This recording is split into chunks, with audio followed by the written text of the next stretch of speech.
Hello, everybody. Welcome to the Vamily Show, Season 2, Episode 35. With me today, I have author, motivational speaker. You wear a lot of hats, Georgia Woodbine, and I kind of wanted to know, um, was there before you started down the path that you're going on? Did people come to you and ask you for advice, and you kind of felt you had some natural ability to do that and then just spurred from there? Well, one of the things I share as a life coach is that when you find your purpose in life, you realize it's something you've been doing your whole entire life. And because it's such a natural ability, you don't realize that that's a gift because it's natural to you. And so I could think back to even early as 17, 18 years old, where I was giving people advice and people was coming to me for certain things. And I didn't know that's what a life coach was called back then. I was just doing something that came normal to me, which was really to motivate people to be their best. Even in high school, talking to my friends, like, okay, what do you want to do with your life? And, how are you going to set goals and how are you going to pass tests? And so that's always been that part of me to push other people to reach their highest potential. Mm-hmm. And uh, I wanted to kind of know, and we got a couple of people in here, big Tim and God We Trust and Jason America. I kind of wanted to know when you, because you give advice to everybody else, so I kind of want to know on your side, because I know sometimes I struggle with it myself. So I'm wondering if you have trouble listening to your own advice that you would give somebody else to yourself I sometimes. think I think everybody has that problem, but I think that one of the things that keeps me grounded is meditation. And I think that because that's one thing that's a non-negotiable activity for me is meditation and prayer, because that's what brings me back to my center even if I feel like I'm overwhelmed. I mean, I'm a life coach, but I'm human. So there are situations sometimes that make you feel overwhelmed or tired or frustrated or or stressed or whatever those emotions are that we feel as human beings. We all feel them no matter what kind of industry or career we have. But I think it's all about going back to that center place to help keep you grounded, to get back to that place to help you get focus and clarity. And that's what meditation does for me. It helps me to um, stay calm. It helps me to focus on things that I need to do. And it teaches me how to let go. I think as human beings, we're so used to being in control of everything. We want to know, like, when is this going to happen? How is it going to happen? Who's going to be involved? And we're so used to having control of every aspect of our lives that we when it gets to a point in your life where you learn to let go, that's really when you become free, because you understand that there's going to be things that and circumstances and situations that are beyond your control, but then you learn how to deal with those things in a better way, in a better fashion. So I think that it's more about the tools that I teach people. One of the things that I love to share is think of your life as a garden. Use a garden as a metaphor for your life, and you have to ask yourself, what type of garden do you want to plant? What do you want to grow in your garden, and what purpose does your garden serve?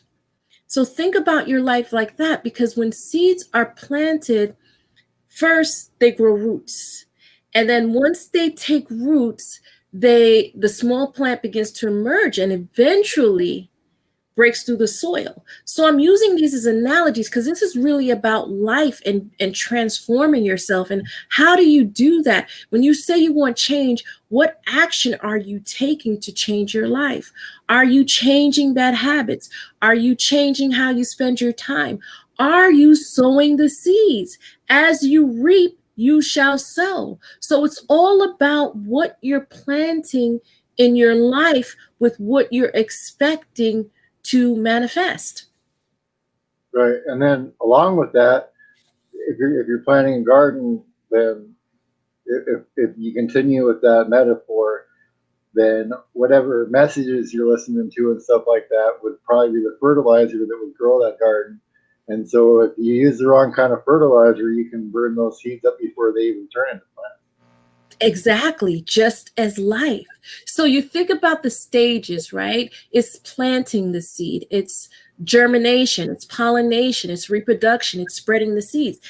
Think about you as an individual going through a metamorphosis in your life, and you're trying to plant the seeds of change.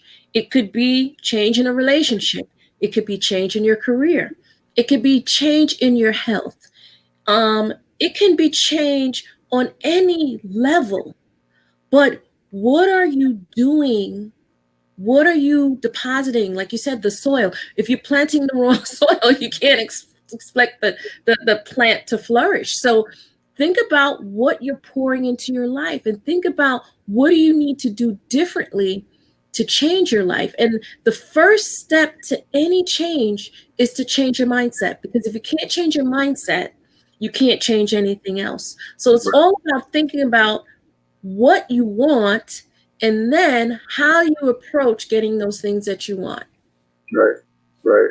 And when you started writing books, what first pushed you into um, deciding to write that first book down? Like, Well, the funny thing is, and I always talk about this, is like people don't realize that when you get to that place of purpose, there's a lot of pain, there's a lot of setbacks, there's a lot of challenges, there's a lot of obstacles before you get to that place where you figure out, well, this is what I should be doing with my life. And for me, I think it was when I was going through a really rough time. I had lost my job, I had lost my home, I was in tons of debt, I was in failing relationships, and I was tired of my life. I was tired of the way things were.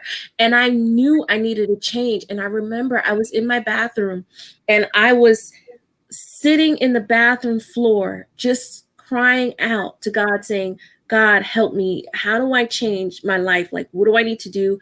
What are the steps?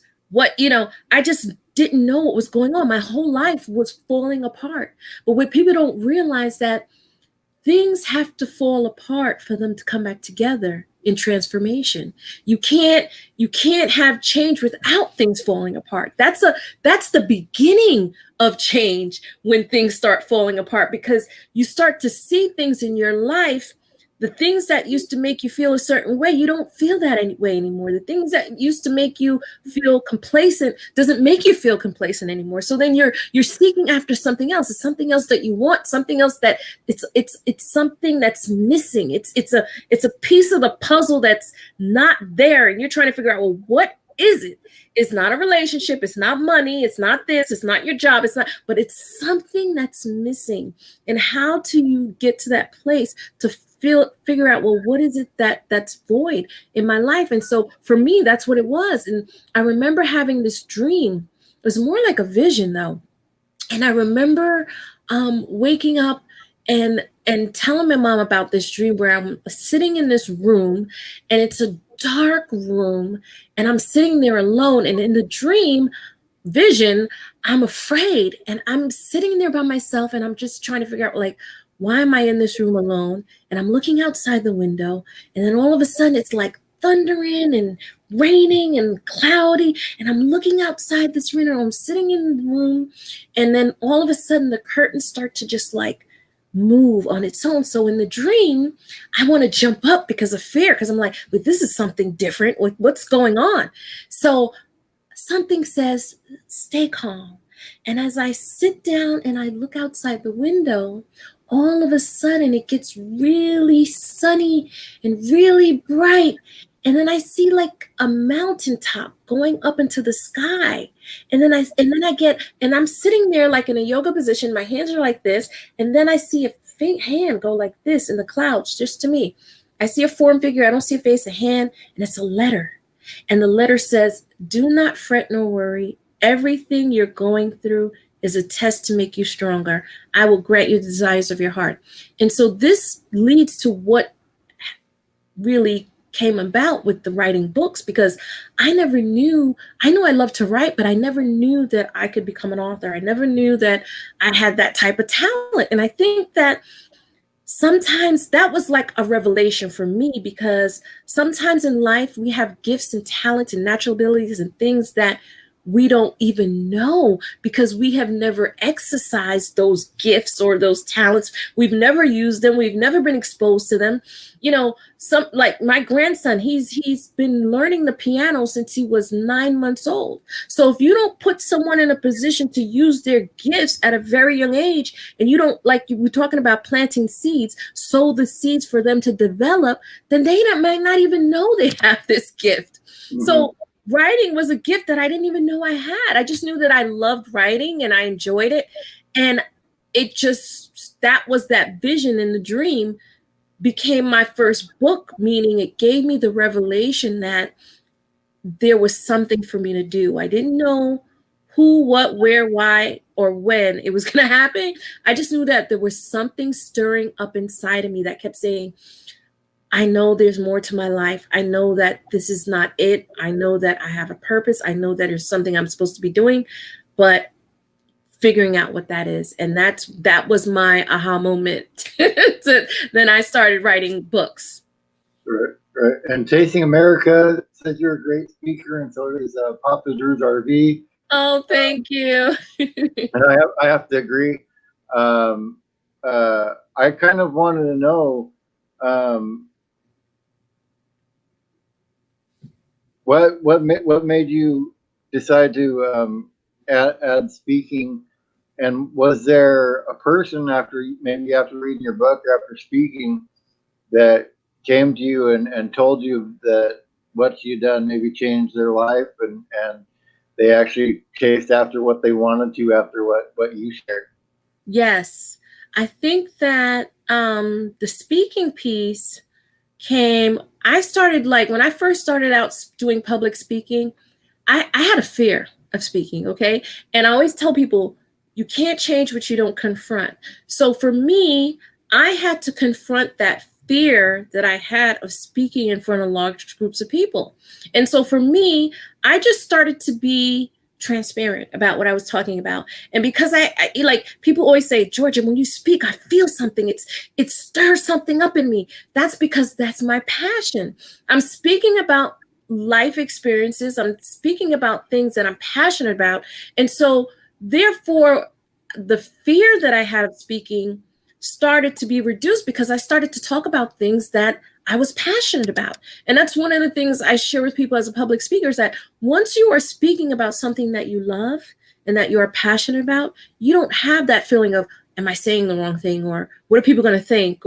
And so I was authentic and transparent about my story. And I think that that's when the public speaking thing started to spiral, and people started saying, oh, wow, I was there, what you're saying, that story that you told, or, that experience that you shared, I'm going through that right now. And people, when you're authentic and you're real, meaning you're transparent about not only your successes, but also about your failures and things that you went through and things that you overcame, I think people embrace you. And that's what happened to me as a speaker. It's like, I just was sharing my truth, with, this is what happened to me. Yes, I lost my job. Yes, I lost my car. Yes, I was in debt, tons of debt, yes, this happens every day to people, but a lot of people don't want to talk about that part of their success. They'll tell you about the good stuff, but they don't tell you about the bad stuff. And so for me, it's all about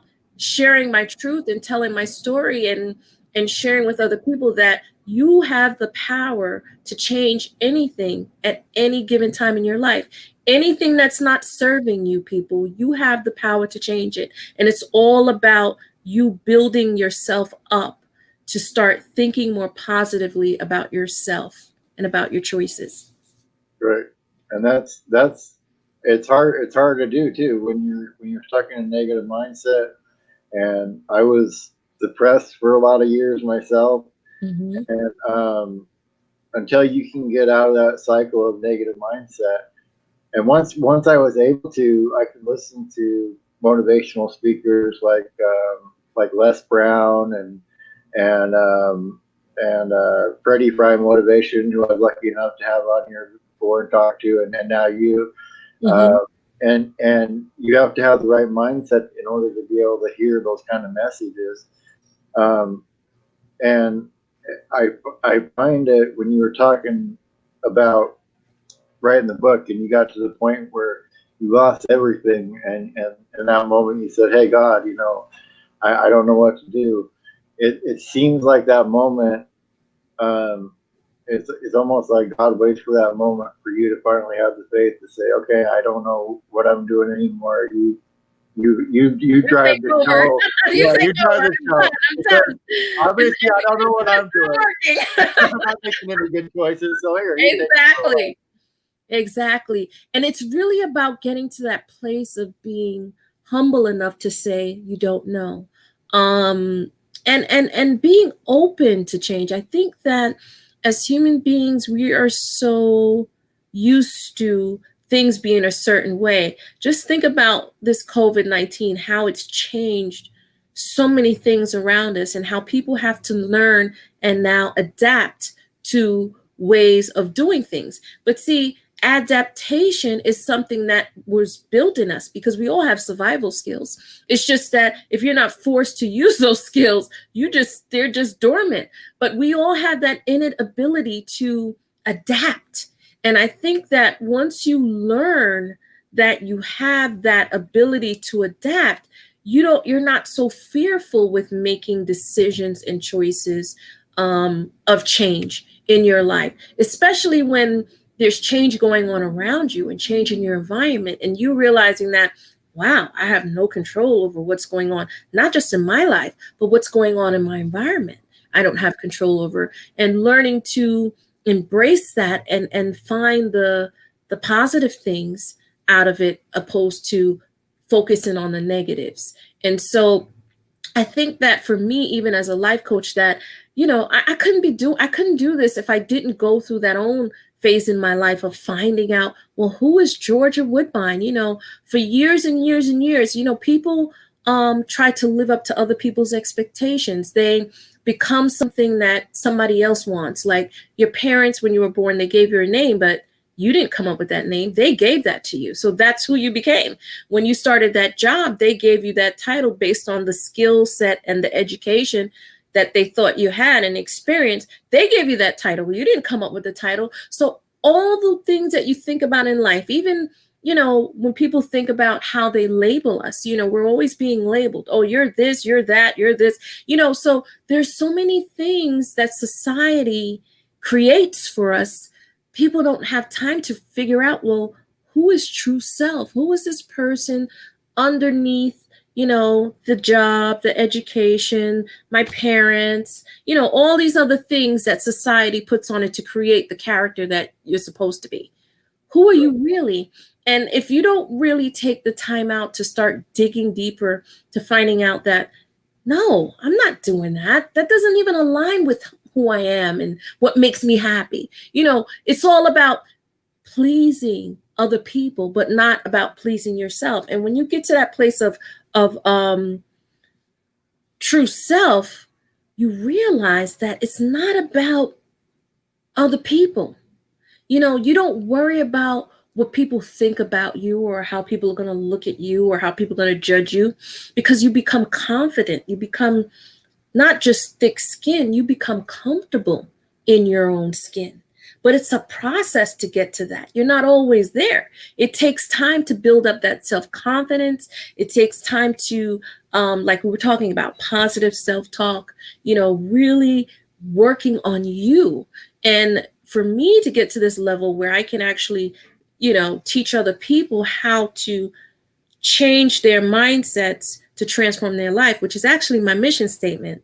One of the things I do share with people is to create a mission statement for their lives. Most people say, a mission statement's for a company, that's for an organization, that's for a business. No, you should have a mission statement for your life, because what happens is once you formulate that mission statement for your life, it keeps you grounded. It keeps you focused. You learn how to connect the dots. Instead of you going like this, you're going like this. And you're coming full circle with who you were born to be, who you were created to be.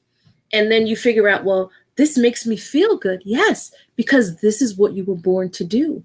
But you've been distracted by people telling you this is what you should do, by choices that you've made. And it's taken you time to get to this place of true fulfillment, which is really about finding yourself so that you can use that part of you to help other people. That's what the highest potential is. That's what living in your highest potential is. It's like finding that thing that has helped you to become better and sharing that with other people once you figure it out. Yeah, yeah. Sharing how to change things, and I've started to do that with people that watch me on here. I'm like, I'm trying to do better, so I try to share, when I struggle with stuff and all that kind of stuff, and then how I deal with it. And Big Tim and God We Trust, he said, I hate changes. It's hard for me to change stuff I don't do well. And I think that's everybody. And Chasing America, they said, I'm going to bet that you're a pastor's daughter. You have amazing faith, amazing speaking ability, and a healthy dose of passion. Well, one of the things too I want to share, Bob, about the mindset thing, like there's two basic types of mindset that shapes our lives. There's the fixed mindset and the growth mindset. When you have a fixed mindset, it's based on the belief that, you know what, I can't do this. This is hard. Change is hard, or I'm not smart enough, or I'm not good enough, or you know what, you're good at that, but I'm not going to do it. I'm going to fail at that. So I'm not even going to attempt to try it. That's having a fixed mindset. And so the thing is, what I like to share with people, if you don't really understand why you're thinking the way that you're thinking, then it's hard to confront how to change that. So when you have a growth mindset is formed on belief that you can cultivate and change things through work and effort, even if you've never been exposed to it, even if you don't even know how.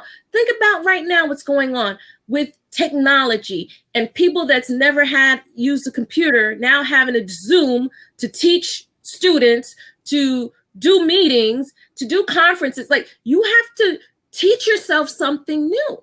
So it's like, it's not that I can't do this. It's just, how can I do this? It's more about changing the language that you speak, changing the words that you're putting out into the universe. And just like you were saying before, I think somebody said, change is hard. Instead of saying change is hard, start thinking of, how can I make that first step for change? So stop using that language, change is hard, because that is mentally and emotionally and physically creating a barrier for you right now. So you have to start changing the language that you're speaking to yourself, changing the language that you're putting out into the universe, and start saying things differently. So instead of saying change is hard, saying, how can I make the first step for change? Change your language. And even if you change the language with how, like you were talking about earlier, how you deal with yourself, because I think everybody gets to the point where they're too hard on themselves critically, and then and then as soon as you hear that same somebody else on the outside, then now I can believe it because I said it to somebody else that exact same thing about me, and so now I should believe it. Absolutely. And trust me, it's not an overnight process. Listen, I wrote my first book in 2005. I've been doing this for 15 years. So it's not something that's instantaneous. It's something that takes work and effort. One of the things that I share that you can do is start putting positive words around you, speak positive affirmations to yourself. And that's a way to help to retrain, because it's really about retraining your thought process. Because think about it, the average person has between 12,000 and 60,000 thoughts a day. Of those thoughts, 95% are negative and 85% are repetitive. So if you are constantly thinking negative, it's going to take work to think positive. So it's harder to think positive than it is to take negative, because the think negative doesn't take work or effort. It's just a natural thing that comes to you, because when you think about something, you always think about what can happen bad before you think about what can happen good. So it's really about retraining your mind, retraining your thought process, and retraining your behavior. It's really a behavior thing. You know what I mean? And once you're used to doing something a certain way, they said, how long does it take someone to form a habit?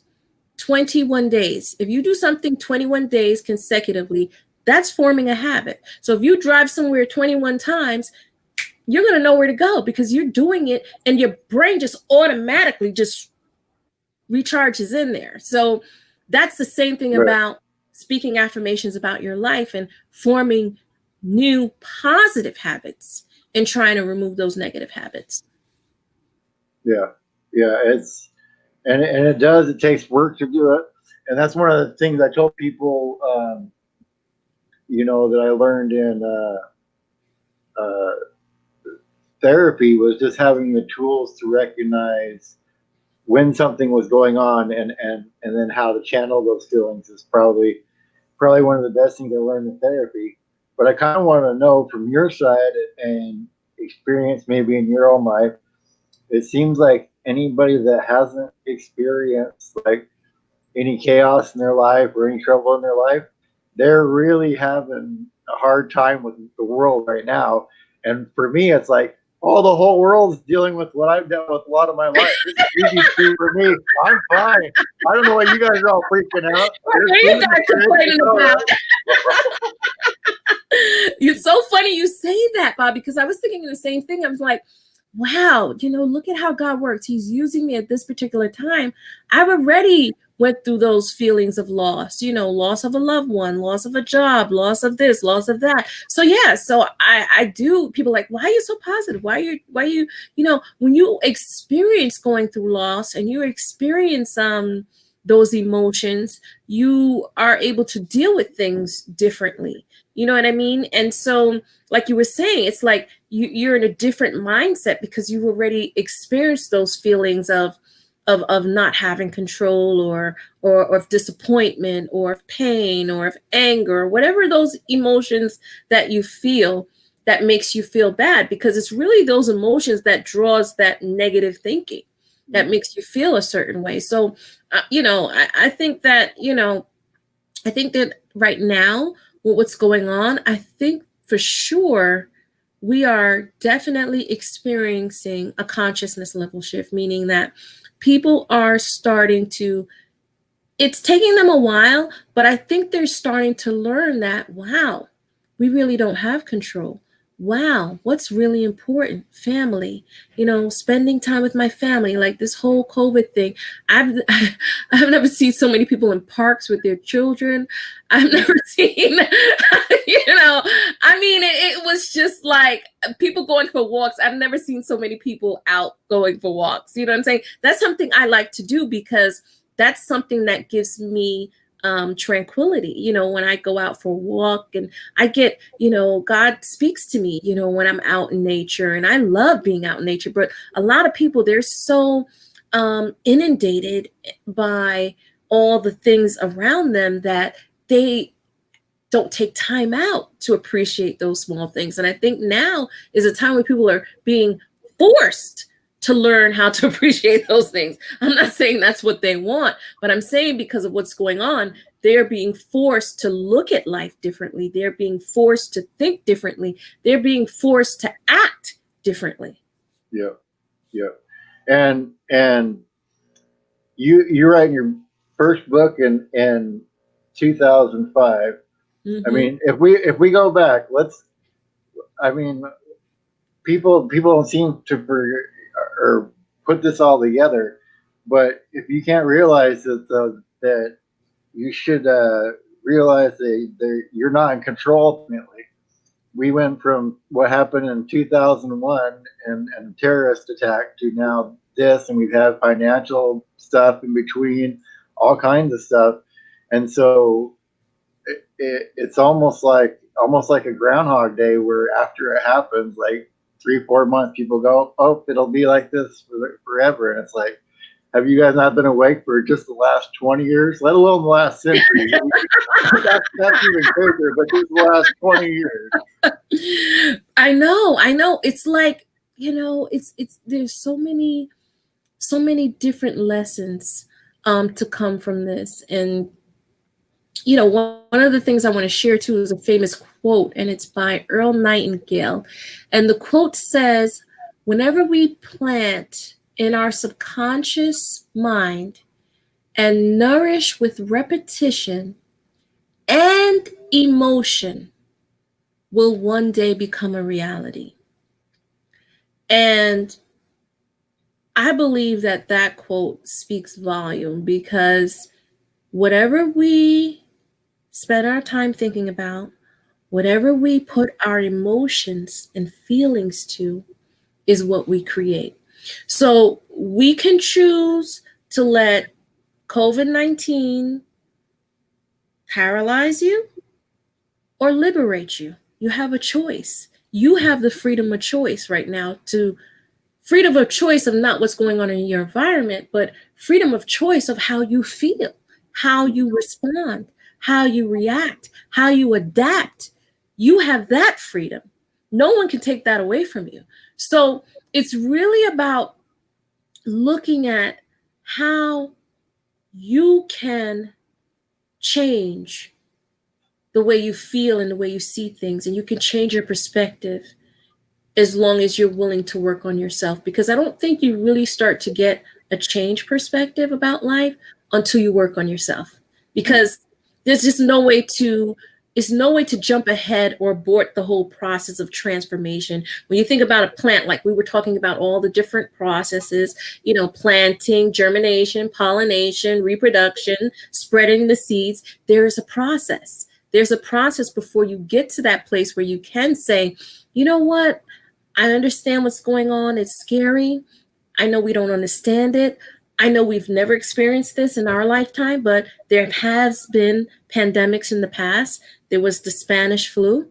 There was other things that were similar to what's going on now, this pandemic. So, and we've overcome those things. So just having that mindset and say, we've experienced this before, we've come past it.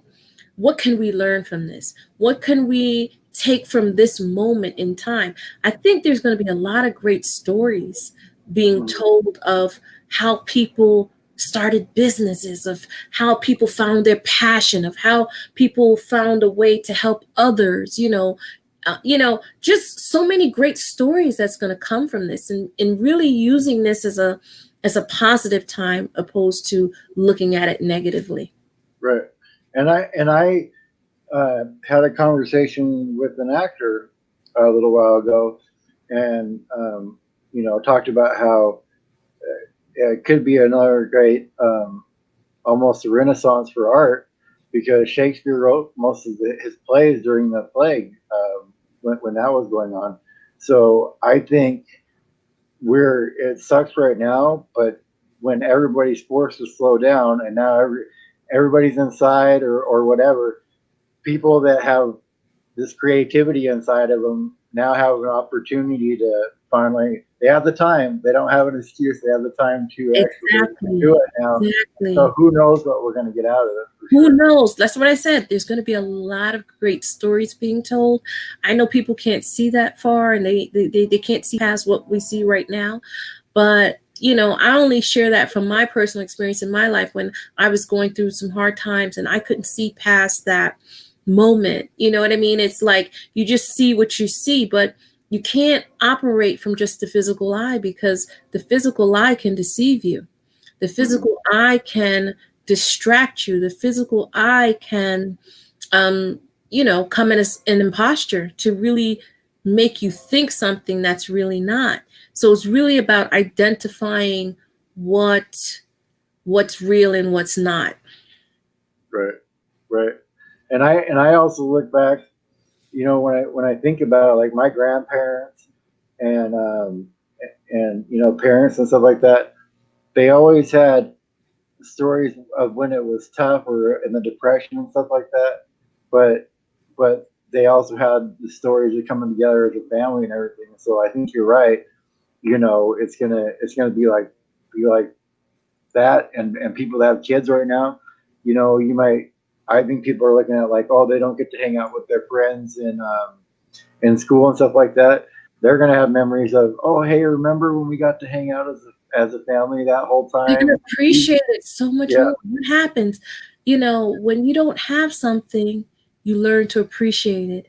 People weren't able to go out to restaurants. Oh my gosh, it was like, oh my gosh, I can't wait till I do that again, or I can't wait till I do, because now you have a great appreciation. Before you took it for granted because it was always there. You just always knew it was at your fingertips. But once you don't have that, at your fingertips, it does force you to have some form of appreciation for it. Yep. Absolutely. Yep. Just everyday little things in life.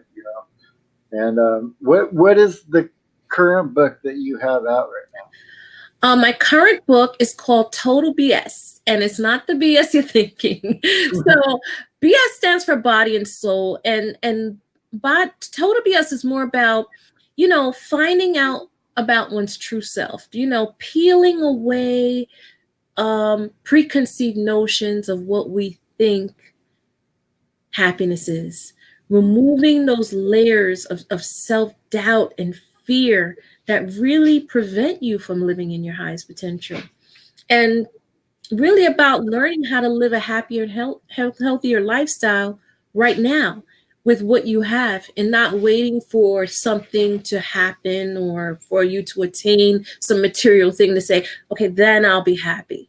Right. Because happiness is not a goal. It's something that you create. It's a state of mind. That's what happiness is. And you can create that state of mind at any time in your life. You don't have to wait for things to make you feel happy. And people, have this misconception of, this makes me happy. But once you get that thing, what happens? You want something else. So that was just like a temporary feeling of, oh, a feel good. You want that feel good experience. And we can find that feel good experiences in many things.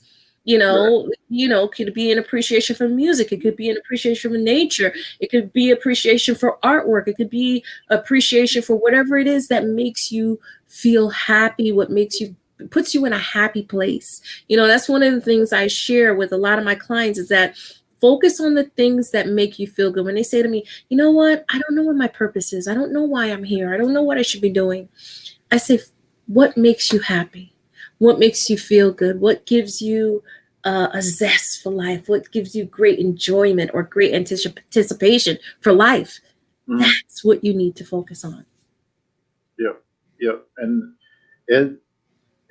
people get caught up, I think, instead of, and it probably takes them a while when you tell them that, they probably get caught up in, well, I want to know what that's going to lead to.